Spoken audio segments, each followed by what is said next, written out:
I think her artwork's so cool. Fun tarot oracle playtime. What is the threshold? I mean, the Fool, obviously. I definitely interrupted my own train of thought with a different train of thought. You know I love to research. Research is a hobby. Oh my god, tarot is so much fun.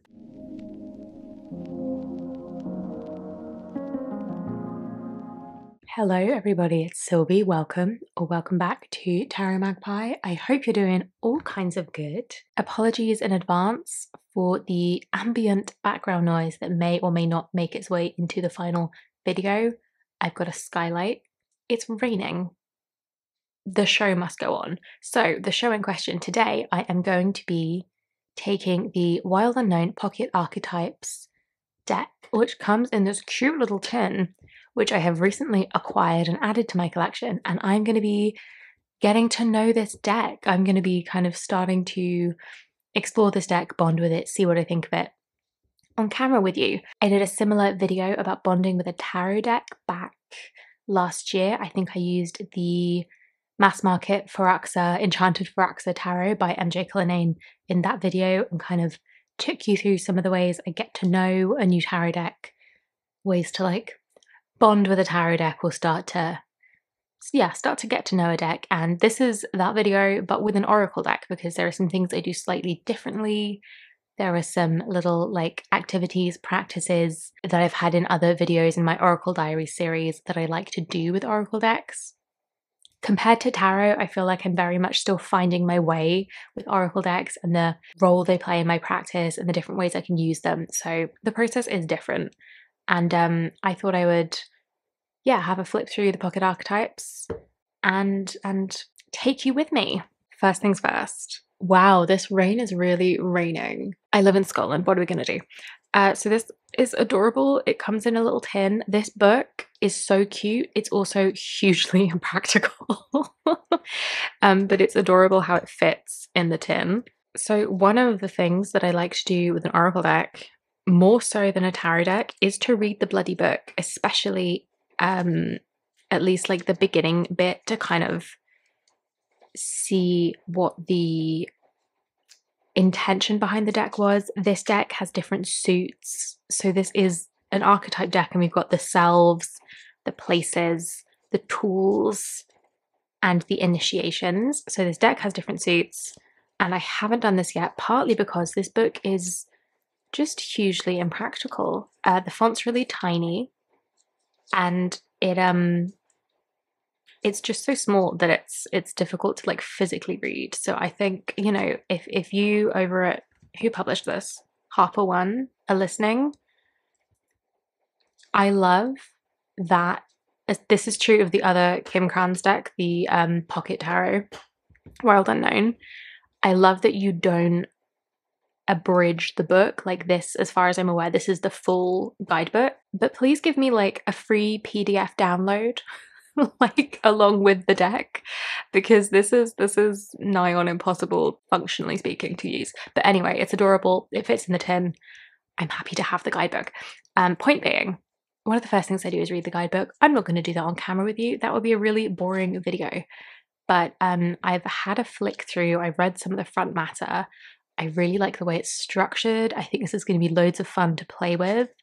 Like, we've got what the archetypes are, some keywords here, and then what the card can mean when light, when dark, and then go deeper. So like here, Icarus, Peter Pan, Rumi's Has Anyone Seen the Boy? It's like research suggestions. And if you know me, you know I love to research. Research is a hobby. So this is just extremely cool. Here is the deck in question. It's round, it's adorable, I love it. I have, as you can tell, these are out of order. I have had this deck a few weeks. I've had a flick through, and one of the first things I do, of course, is look through all the cards and then give it a shuffle and then reorder the cards. Something about the practice of reordering is like really, really interesting to me. This is Roman numerals, so this is really going to test me. I know that L is 50.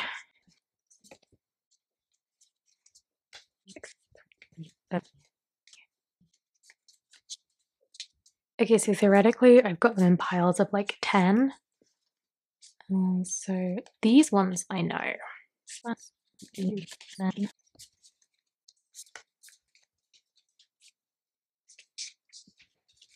Something that I really like about the Wild Unknown Tarot by Kim Krans that I'm also seeing here a little bit is how in the Wild Unknown, it's not this collage element, it's just the illustration, the ink and the color. And I like looking for the progression of color like throughout a suit. Like I like how like visually we go from the empty room to the castle to the box. These have all got those squares.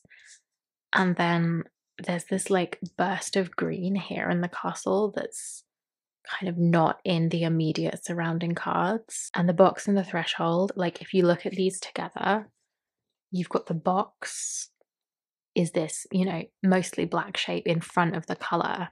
And then here it's like you're standing on the threshold, you're standing on like this edge here and seeing the red and the orange, like as if you were standing on this edge. I don't know, I think her artwork's really cool and I really like kind of looking at it in that way. This is 40 to 49.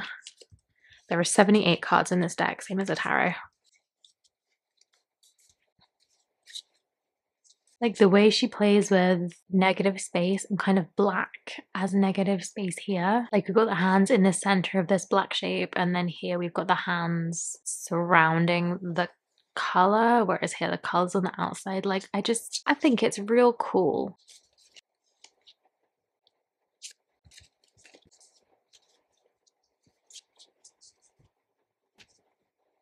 Like look at this, like the webs, like the orientation of the web, or you know, these lines which could look like a web. You've got, and like where they're narrowing, and then here they're narrowing towards the center, and then here is just like this like big lacy mess.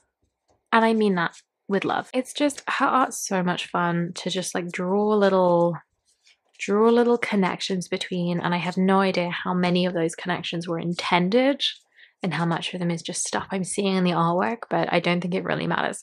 So I have now ordered my deck, and what I will do is lay out the suits together, which, maybe I'll do like one on camera, purely because of desk space. So the first suit is the selves, and that's the first 30 cards. The second suit, the places, is 20 cards.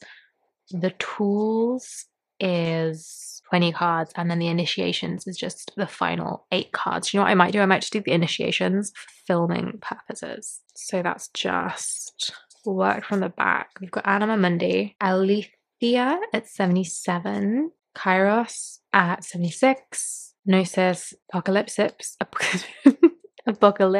Thanatos 73, Agape 72, Eros 71. I'm not sure. Do you know what's interesting? Which I assume is intentional. So like the rest of the cards, we've got the numeral at the top and then the name at the bottom.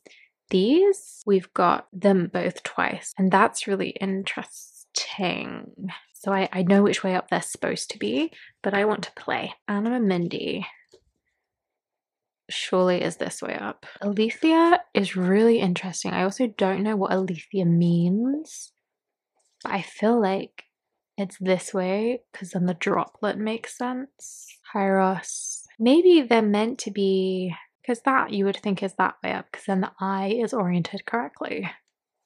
Gnosis. And it looks a bit like an Ouroboros with the snake eating its own tail, but it's a bird here, which I just love. Also, the word Gnosis forever and always will make me think of Dimension 20, A Starstruck Odyssey. So I guess thanks Brennan Lee Mulligan for the brain rot. Apocalypsis. Ooh, this is another eye. I like you this way up. Thanatos, again, I think is the same. And then Eros, I think, for this way up. So the point of this little exercise is that I would kind of lay the suits out and see what they have in common, read the guidebook. So the book says the initiations are similar to trump cards or the major arcana of the tarot. Events that change us on a fundamental level. The ordeal of the hero's journey. Yeah, really powerful, pivotal moments. And then who did I not know? I don't know what Althea is. Truth. Our soul recognizes the truth. So when light, clarity, revelation, disclosure, when dark, distortions, gaslighting, excuses.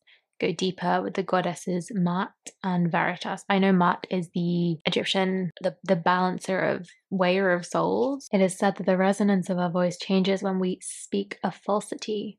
In this light, practice seeing truth as a vibration. So it's like different perspectives toward truth. The Althea card requires us to step toward an act of truth. So it really is an oracle in the sense that I quite enjoy.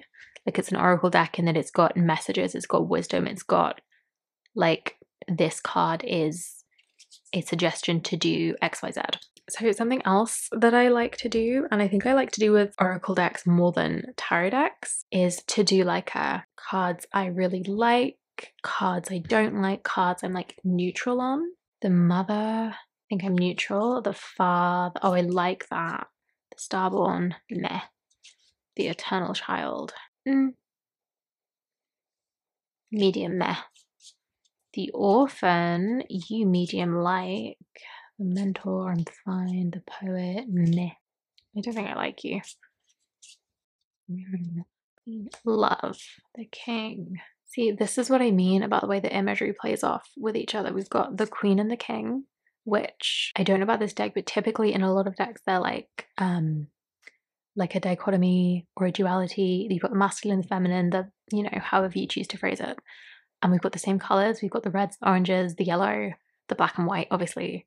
But they're like inverted. Like, we've got the yellow at the center, the red on the outside. And then here we've got this like rays kind of coming out from the hand in the center. And here we've got that distinct separation with the yellow on this, looks like a moon, and then the red on the outside. And then here they're kind of gradiated. Like, I think her artwork's so cool. So I'm already getting a sense of duality, which, like I say, I haven't read the guidebook, but not just in the sense of like, oh, one is the masculine, one is the feminine. It's like, no, this one, there's a clearer separation. There's maybe a clearer boundary. Whereas here, there's that gradation. And here it's like we're holding something together or holding something in. Like, I really, purely visually, I feel like this is holding and maintaining a boundary. And we've got this like jewel here and the wax seal. Like, that's another kind of like opposite inversion. And like, we're both holding this wax seal. We're like kind of holding this gem. We've got the gold pearl in both. Like, it's at a distance here and we're holding onto it. But I definitely interrupted my own train of thought with a different train of thought. But do you see what I mean? Like, this is a sense of holding and maintaining boundaries and also distance. Whereas here, it's much more like in the thick of things and like initiating the action. And like I say, totally just riffing off the imagery, but I think her artwork is so cool. But this card on its own, don't care, neutral. The crone rather.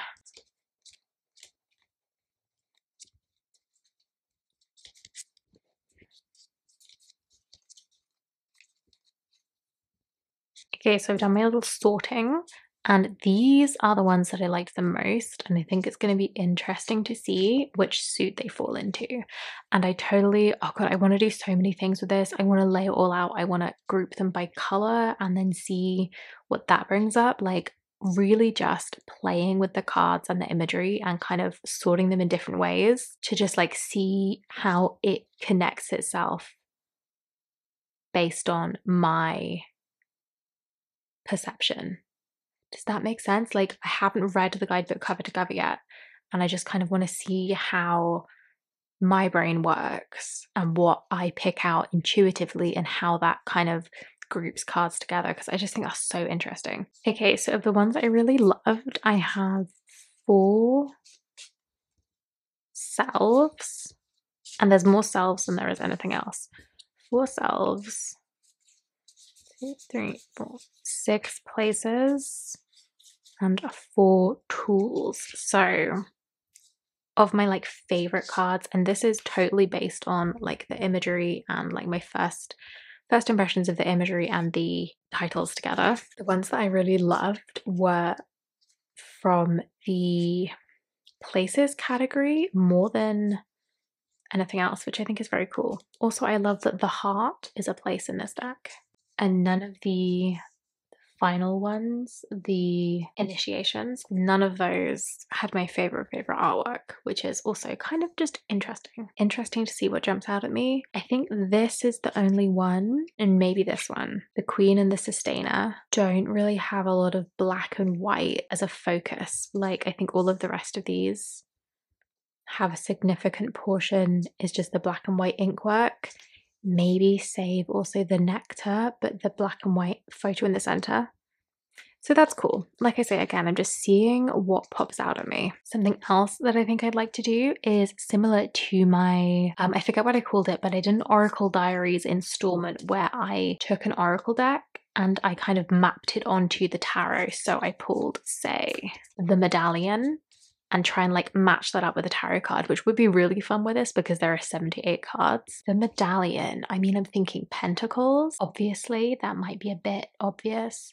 We're kind of like reaching toward something. So maybe this is an aspect of the Six of Pentacles, perhaps. Like reaching out for something. What does the guidebook say? The amulet, the talisman, the heirloom. The passing of sacred objects as an ancient ritual. So like with the passing on, like, yeah, maybe a different side of the Six of Pentacles. Instead of sharing resources, what if you were passing on like an inheritance? Ooh, that's interesting.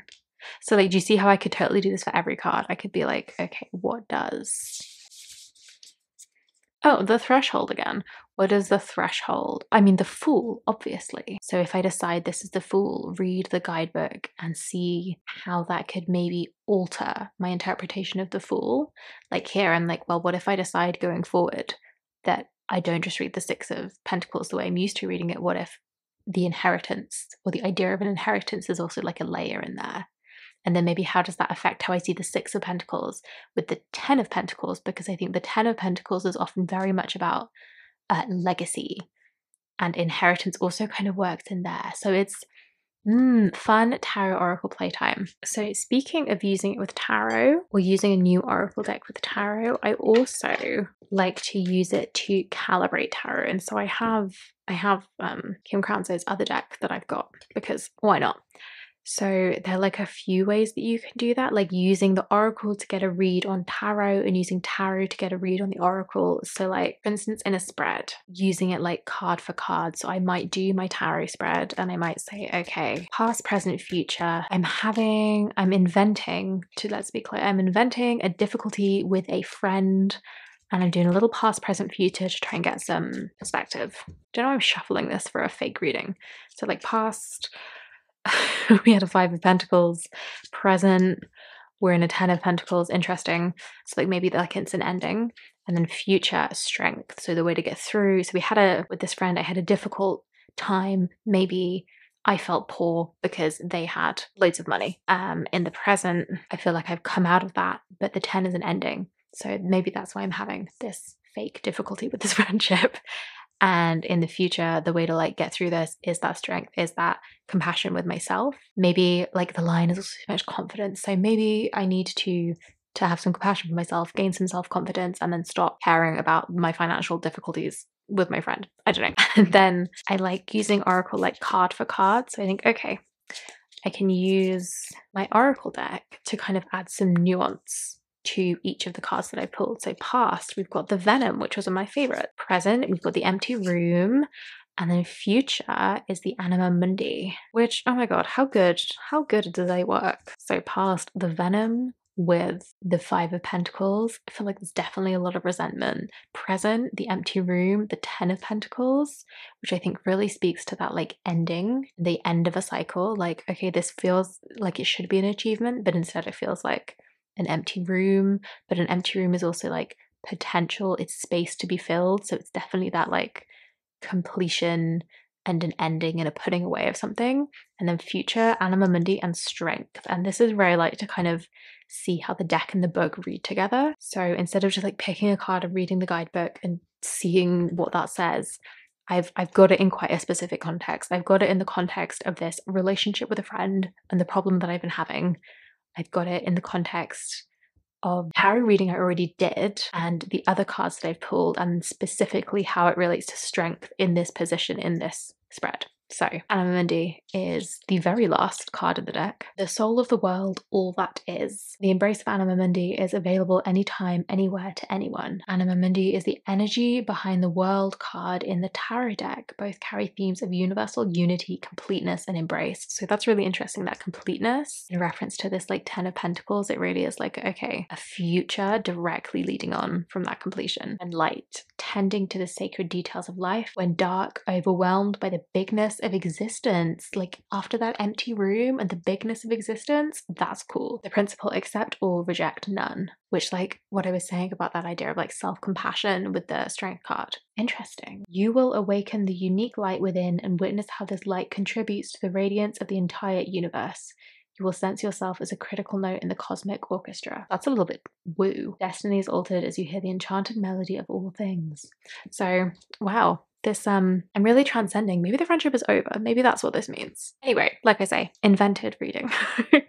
So that is definitely an example of how I like to kind of get to know an oracle deck, is to use it alongside tarot and just see what kind of nuance it gives to the tarot and the kind of direction it shifts the perspective of the cards in, if that makes sense. And that helps me kind of start to decipher the way that I would like to use an oracle deck and the kind of readings it would be good for and things like that. I also like to use oracle instead of tarot in a spread, which this one I'm not sure is so hot for. So I don't know, say I want to progress in my job, but I'm not being given any new opportunities, and we'll just do a past, present, future because that's easy. So past, Eros; present, the mirror; future, the castle. Ooh, the mirror is the present, and I really like the moon here because the moon is also reflective, reflects the sun's light. So present, the mirror, we're not really standing out. We want to progress in our job, we're not being given the opportunity, and maybe we're in a position where we're just kind of reflecting others' achievements and what other people are getting up to.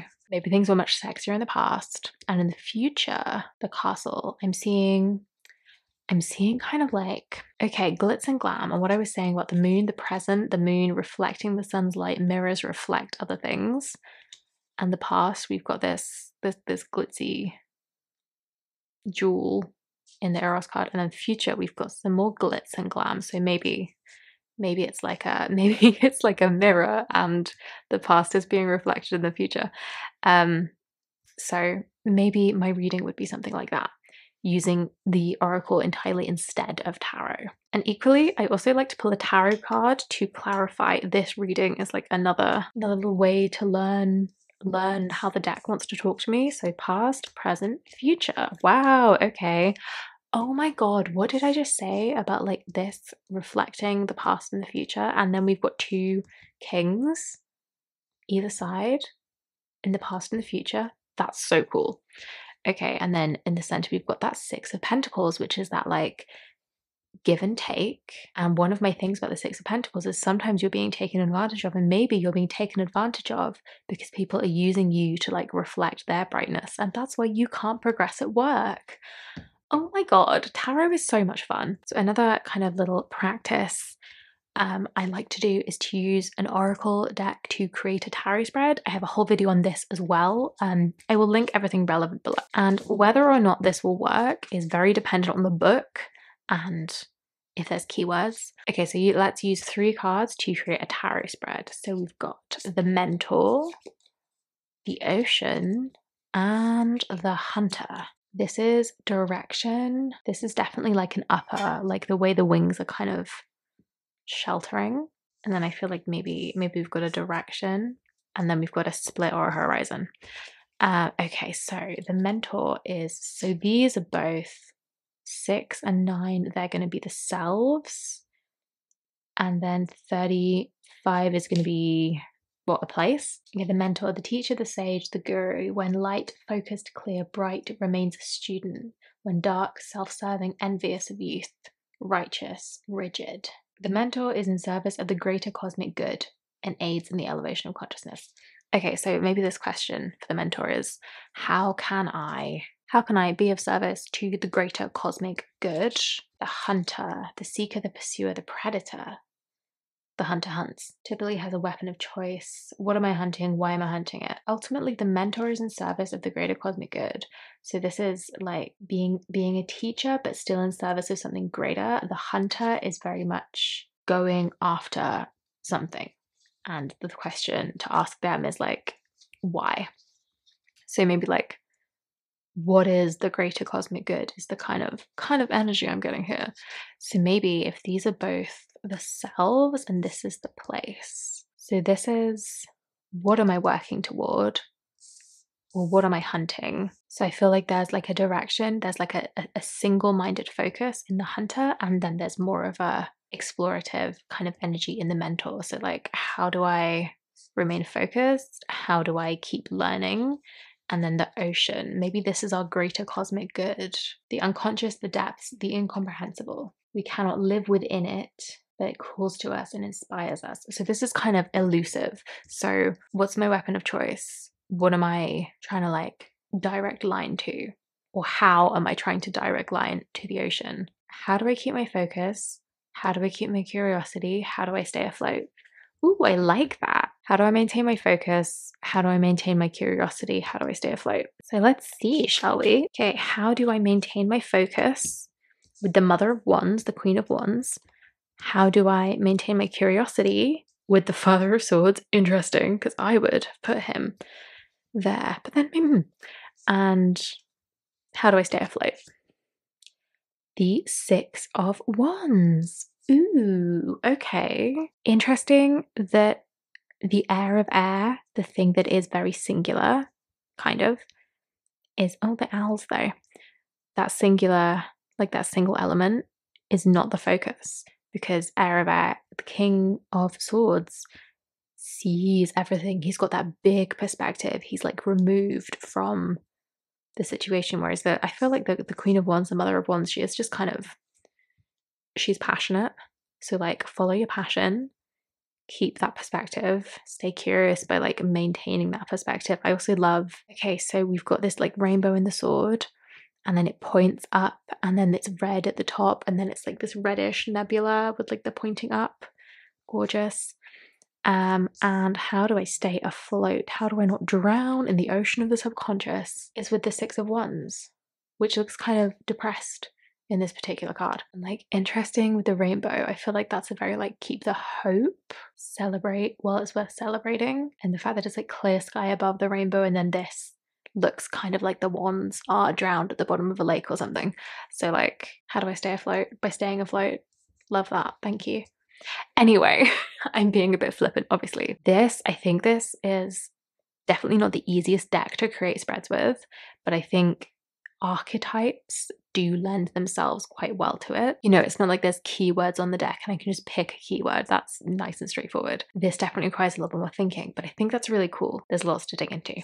All right, so the last thing that I like to do to kind of bond with or get to know an oracle deck is to play with some pairs, but this video is already pretty long if the amount of footage I've got is anything to go by. So I'm not going to do that in this video, and I think I might do a dedicated playing with pairs video because I've got this deck. I also have another new tarot deck that I want to play with, and a couple of decks that I just feel like I've been neglecting. So I think I'm going to do a playing with pairs video. I think I'm going to do that now. If it's already up, I'll link it. If it's not already up, look forward to it. Subscribe if you want to see more, all that good stuff. Okay, that is it from me. I am really excited about this deck. I'm really excited to work with this deck. I think it's really cool. I think I really like the way that I've been playing with it, and I'm gonna keep doing that. So I hope you have found this video interesting. I hope there's something that you can take away from it to play with your own oracle decks. Some of the things are similar to how I introduce myself to a tarot. You know, I go through the cards, I split up the suits, play with some pairs, do some readings. Also, like the obvious stuff, like read the book, and there's loads of, well, there's quite a few spreads in here, or like exercises to do. So like, obviously I'll do all those. Oracle is a lot more loosey-goosey, and I think the way for me to try and tap into my intuition is to do this kind of playing stuff. So like I said, I think I'm gonna make a pile of the black and white decks, make a pile of the blue cards, so on and so forth, and then just see how they group together and see what else jumps out at me that I want to kind of group together and link together. And that decides, or not decides, but that's starts to direct what I find important in a card and what's going to jump out at me when I'm reading and what I'm going to latch onto when I'm reading. And it feels very arbitrary, but it is all completely led by just my intuition of what intuition even feels like a strong word. Just like it's like pattern recognition. It's like what jumps out at me? What do I notice? I notice the way the colors are in the deck. I notice that a lot of the cards have this kind of division in them, so maybe I follow that and see where it goes. It's very playful, it's very exploratory, it's very fun, and this deck is a really good one for it. So if you are hoping for like thoughts on this deck, like I say, still getting to know it, but I think it's really fun visually. The guidebook seems tiny, but it seems really cool. It's a paragraph for each card, but you've got these little like go deeper. Dance to Everything Is Broken by Bob Dylan. Like little quotes, things to look up, things to research. So if one of the archetypes really captures you, it's got in it little places to kind of follow that interest. I'm going to leave you there. Thank you so much for watching. Thank you for spending some time with me. I really hope you've enjoyed this one. Let me know what you think.